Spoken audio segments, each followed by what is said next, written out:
If you want to raise a child that really cares about others, teach them this one skill. What is that skill? Empathy. Model it.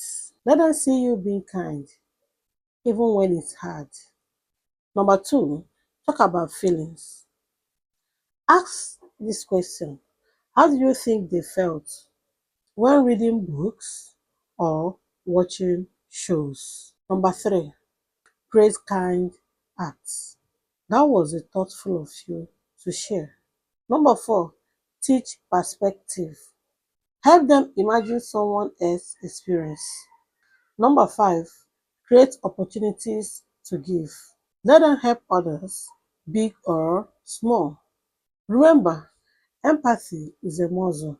They build it every day with your guidance. Keep modeling and encouraging it. Be intentional.